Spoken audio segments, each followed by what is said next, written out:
Assalamualaikum warahmatullahi wabarakatuh.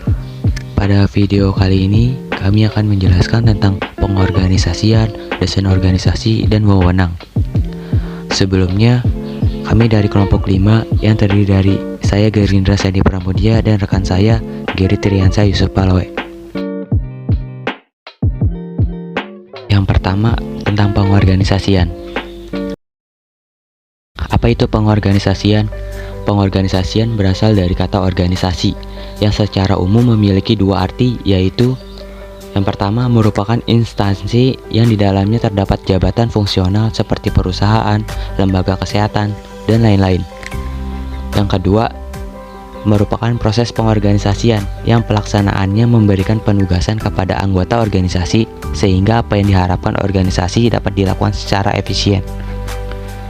Jadi, pengorganisasian adalah pengelompokan kegiatan ke dalam departemen. Pengorganisasian juga meliputi penugasan setiap aktivitas, membagi pekerjaan ke dalam setiap tugas yang spesifik, dan menentukan siapa yang memiliki hak untuk mengerjakan beberapa tugas.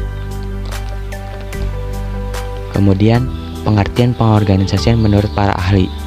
Menurut Suhendi dan Sasangka 2014, pengorganisasian adalah suatu kegiatan pengaturan pada sumber daya manusia dan sumber daya fisik lain yang dimiliki perusahaan untuk menjalankan rencana yang telah ditetapkan untuk menggapai tujuan.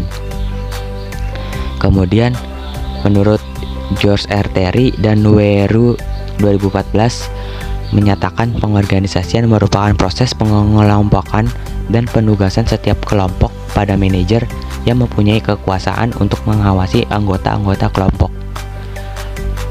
Dari berdasarkan pengertian pengorganisasian menurut para ahli di atas, maka dapat disimpulkan yang dimaksud dengan pengorganisasian merupakan proses penyusunan struktur organisasi yang sesuai dengan tujuan organisasi, sumber daya yang dimiliki, dan lingkungan yang melingkupinya. Selanjutnya ada tujuan dan prinsip pengorganisasian. Tujuan pengorganisasian. Tujuan utama dari pengorganisasian adalah agar dalam pembagian tugas di organisasi dapat dilaksanakan dengan penuh tanggung jawab oleh berbagai pihak. Dengan pembagian tugas diharapkan setiap anggota organisasi dapat meningkatkan keterampilannya secara khusus atau spesialisasi dalam menangani tugas-tugas yang dibebankan. Lalu, prinsip-prinsip pengorganisasian. Yang pertama, prinsip spesialisasi kerja atau work specialization. Prinsip ini sering disebut dengan prinsip pembagian kerja atau division of work. Yang dimaksud dengan spesialisasi kerja adalah pembagian tugas-tugas atau pekerjaan yang kompleks menjadi beberapa sub pekerjaan atau bagian kepada karyawannya, yang dimana setiap karyawan dilatih untuk melakukan tugas-tugas tertentu yang berkaitan dengan spesialisasinya, sehingga mereka memiliki kualifikasi dan kemampuan yang berkaitan dengan tugas-tugas yang diberikan tersebut. Yang kedua, ada prinsip otoritas atau wewenang atau authority. Otoritas atau wewenang adalah hak untuk melakukan sesuatu, membuat keputusan, memerintah orang lain untuk melakukan sesuatu atau tidak melakukan sesuatu, dan hak untuk mengalokasikan sumber daya atas nama organisasi untuk mencapai tujuan organisasi. Yang ketiga, prinsip rantai komando atau chain of command. Rantai komen atau chain of command dapat diartikan sebagai garis kewenangan tanpa putus yang membentang dari puncak manajemen ke karyawan level terendah, serta menjelaskan siapa yang harus bertanggung jawab dan melapor kepada siapa. Jadi pada dasarnya dapat dikatakan bahwa rantai komando adalah aliran pelaporan. Yang keempat, ada prinsip pendelegasian wewenang atau delegation. Pendelegasian wewenang dapat diartikan sebagai pelimpahan wewenang dari seorang manajer kepada bawahannya untuk melakukan sesuatu atau wewenang untuk mengambil suatu keputusan. Dan yang terakhir, yang kelima, prinsip rentang kendali atau span of control. Rentang kendali atau span of control disebut juga rentang manajemen, yaitu jumlah karyawan atau bawahan yang dapat dikendalikan secara efektif oleh seorang atasan dalam satu waktu.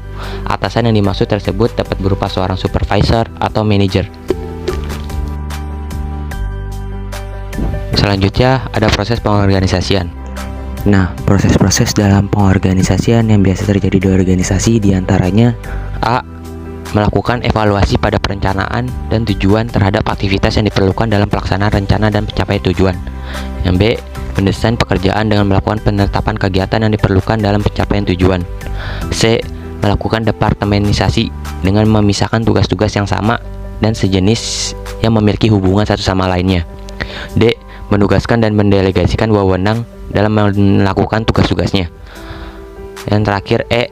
Melakukan penyusunan hubungan antara atasan dan rekan kerja sehingga dapat diketahui apa yang menjadi tanggung jawabnya untuk dasar pengambilan keputusan dan terjadi koordinasi antara bagian yang disebut dengan rentang manajemen dan rantai komando.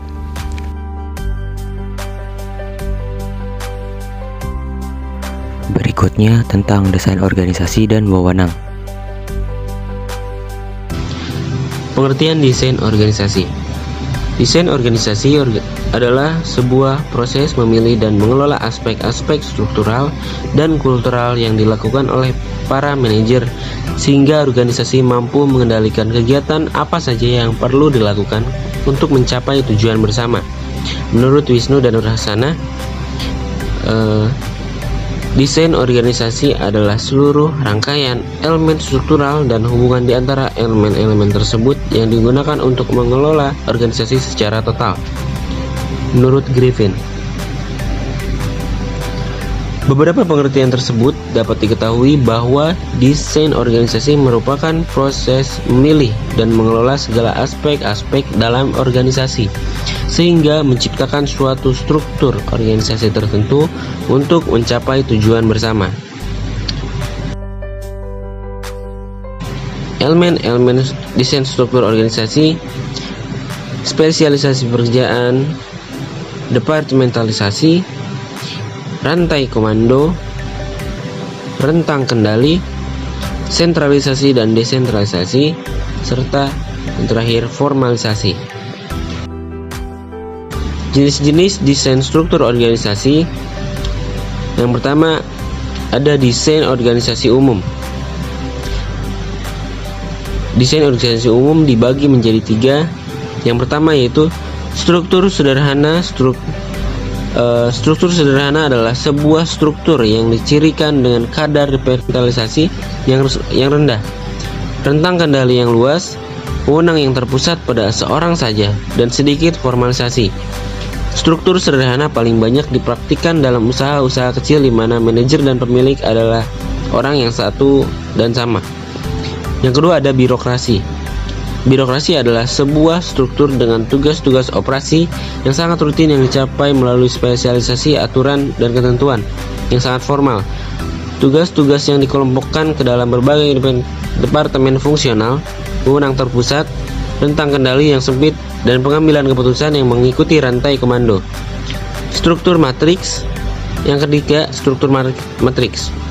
Struktur matriks adalah sebuah struktur yang menciptakan garis wewenang ganda dan menggabungkan departementalisasi, fungsional, dan produk.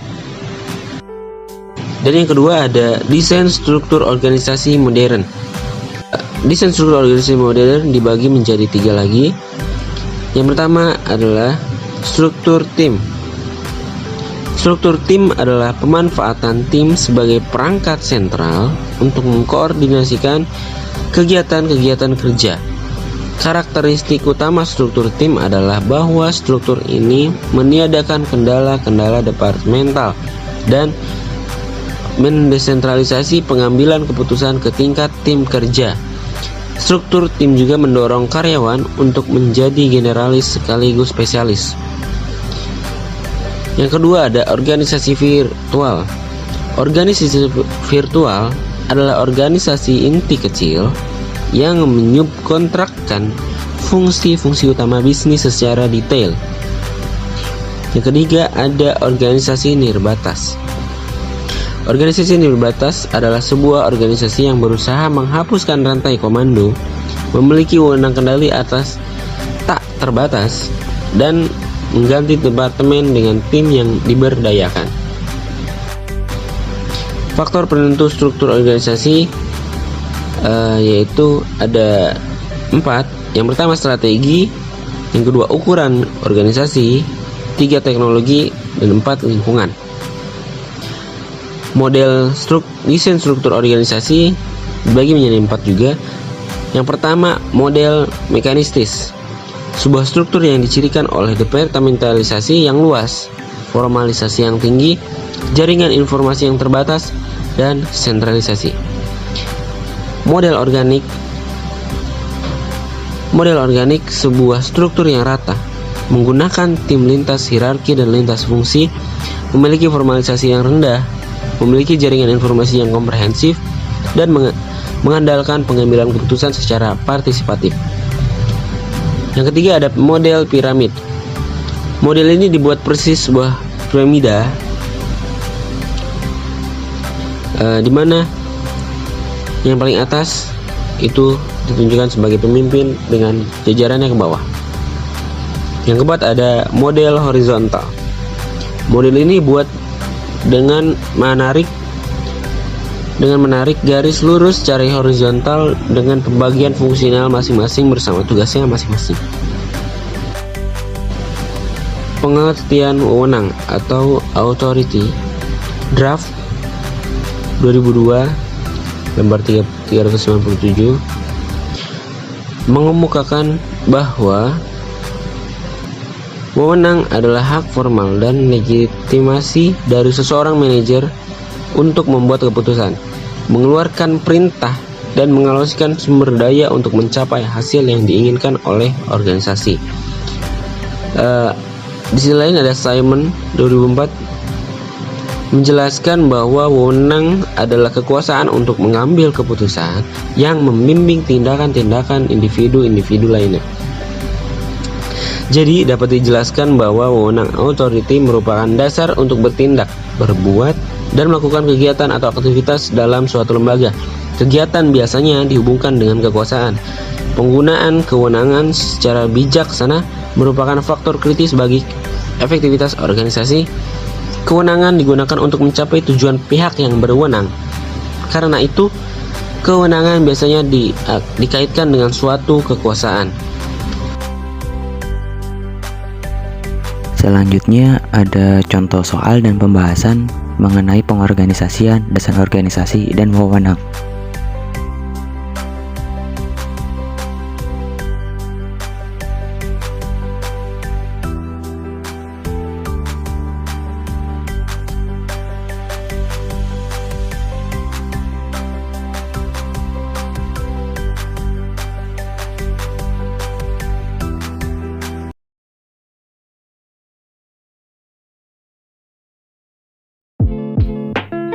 Sekian video pembahasan tentang pengorganisasian, desain organisasi, dan wewenang.